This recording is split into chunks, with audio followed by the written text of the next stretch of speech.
오늘 우리가 함께 볼 하나님의 말씀은 마태복음 25장 34절부터 36절까지 말씀입니다.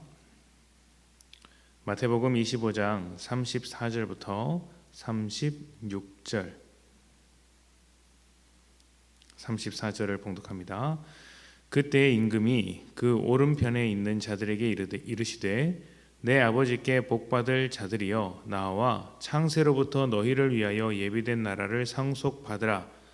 내가 줄일 때에 너희가 먹을 것을 주었고 목마를 때에 마시게 하였고 나그네 되었을 때에 영접하였고 헐벗었을 때에 옷을 입혔고 병들었을 때에 돌보았고 옥에 갇혔을 때에 와서 보았느니라.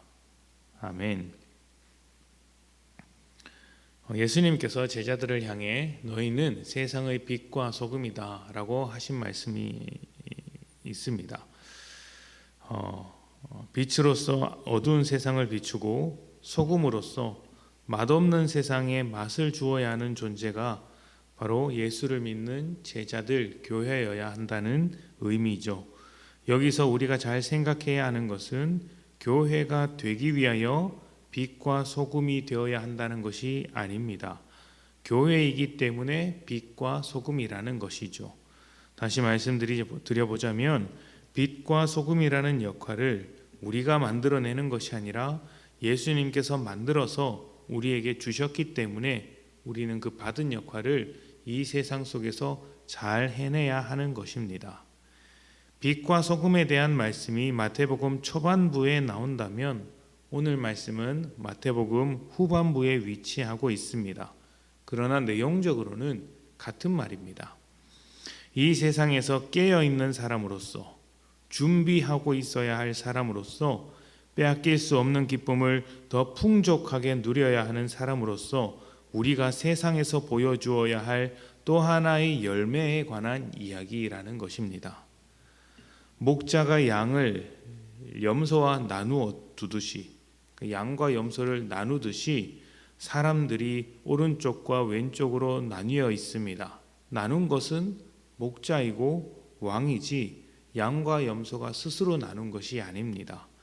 그래서 왜 나누어졌는가? 양은 왜 오른쪽에 갔고 염소는 왜 왼쪽으로 갔는가? 이렇게 따져 묻는 것은 좋은 질문이 아닙니다. 예수님의 말씀은 그렇게 나누어진 사람들의 특징이 무엇인가 하는 것에 초점이 맞춰져 있기 때문입니다. 임금이 말합니다. 오른쪽에 있는 사람들에게 복받을 자들이여 준비된 나라를 상속받으라. 그런데 여기서 복을 받을 자들이여 라는 말은 복 받은 자들이라고 부르는 것이 훨씬 더 자연스러운 번역입니다. 이미 받았다, 이미 완료되었다라는 의미죠. 받아야 할 복이 아니라 이미 보장되어 있는 복을 말하는 것이기 때문입니다. 오른쪽에 서 있다는 것 자체가 복을 받은 사람들이라는 것이죠. 중요한 것은 이들이 어떤 삶을 살아내었는가 하는 것입니다. 오른쪽에 있는 사람들의 특징이 무엇이냐는 것이죠. 임금은 이렇게 말합니다. 내가 굶주리고 병들었을 때 너희가 나를 돌보아 주었다. 그러자 오른쪽에 있는 사람들이 이야기합니다. 우리가 언제 그랬습니까? 우리가 언제 그렇게 했습니까? 그렇게 한 적이 없다는 것이죠. 임금은 또 이렇게 말을 합니다. 지극히 작은 자 하나에게 한 것이 곧 나에게 한 것이다. 이 말씀은 현실 속에서 주님이 오신 것 같이 살아가는 성도들, 하나님 나라의 백성들이 어떻게 살아가야 하는지를 보여주는 말씀입니다. 이미 오른쪽에 있는 사람들이 어떻게 살았습니까? 작은 자를 돌보며 살았다고 합니다. 그런데 재미있는 것은 정작 오른쪽에 있는 사람들은 이것이 특별한 행동이라고 인지하지 못하고 있는 것입니다. 왜 그럴까요? 이들에게 있어서 이것은 굉장히 자연스러운 행동이고 당연한 행동이었기 때문입니다. 물고기가 헤엄치며 살아가는 것은 너무나도 자연스러운 모습이죠. 만약 물고기가 땅 위에 올라와서 걸어 다니면 어떻게 보겠습니까? 참 이상하고 어색하고 부자연스럽다라고 생각하지 않겠습니까? 반대로 육지 생물이 바닷속에서 살아갈 수 있겠습니까?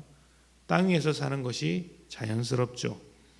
그리스도인에게 자연스러운 삶이란 어떤 것일까요?